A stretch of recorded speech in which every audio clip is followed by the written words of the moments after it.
بسم اللہ الرحمن الرحیم۔ شروع اللہ کے نام سے جو بڑا مہربان اور نہایت رحم کرنے والا ہے۔ اللہ تعالیٰ اپنے جن بندوں سے پیار فرماتے ہیں ان کی نشانیاں نبی کریم صلی اللہ علیہ وسلم نے ذکر فرما دی ہیں۔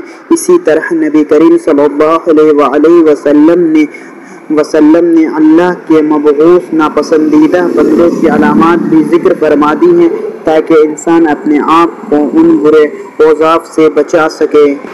حضرت ابو ذر غفاری رضی اللہ تعالیٰ عنہ سے روایت ہے کہ نبی کریم صلی اللہ علیہ وسلم نے فرمایا تین طرح کے لوگوں سے اللہ تعالیٰ محبت جبکہ باقی تین طرح کے لوگوں سے اللہ تعالیٰ نفرت فرماتے ہیں۔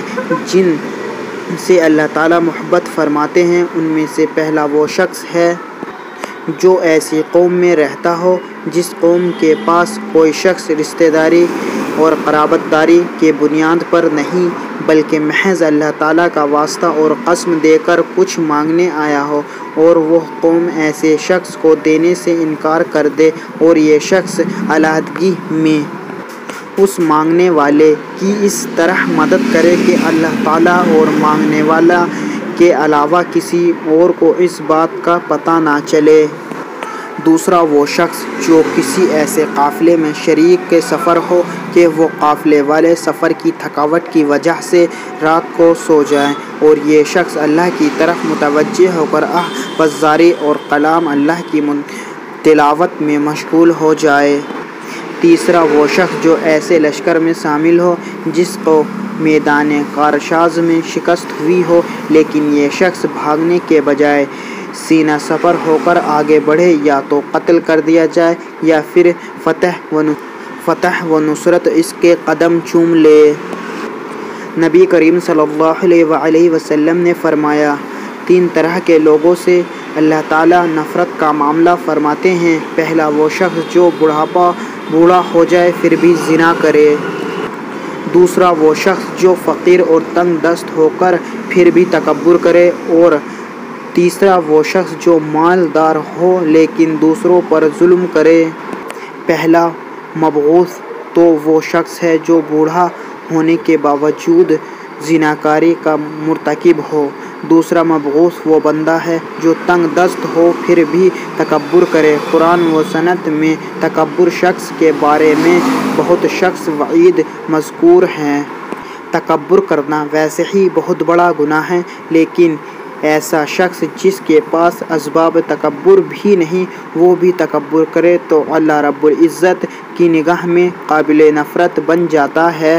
حضرت عبداللہ بن مسعود رضی اللہ تعالیٰ عنہ روایت کرتے ہیں کہ رسول اللہ صلی اللہ علیہ وسلم نے فرمایا، مفہوم وہ بندہ جنت میں داخل نہیں ہوگا جس کے دل میں رائی کے دانے کے برابر بھی تکبر ہوگا۔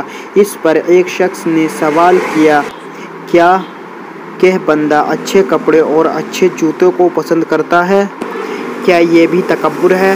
آپ صلی اللہ علیہ وسلم نے جواب دیا کہ نہیں، اللہ تعالیٰ جمیل ہے اور حسن و جمال کو پسند فرماتے ہیں۔ تکبر یہ ہے کہ بندہ حق بات کو قبول نہ کرے اور لوگوں کو ذلیل سمجھے۔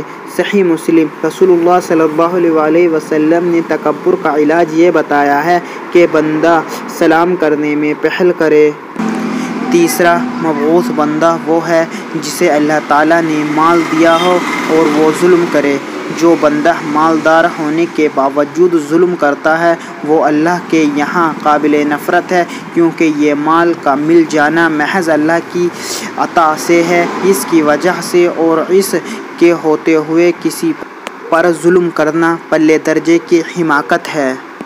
محدثین اکرامین نے الغنی الظلوم کی تشریح میں یہ بھی فرمایا ہے کہ اس سے مراد وہ شخص ہے جو دولت مند ہونے کے باوجود بھی قرض خواہوں کو قرض کی ادائیگی نہ کرے، یہ بھی ظلم ہے۔ اللہ تعالیٰ ہمیں اپنے محبوب بندوں میں شامل فرمائے اور مبعوث ہونے سے بچائے، آمین۔ زماں ملک۔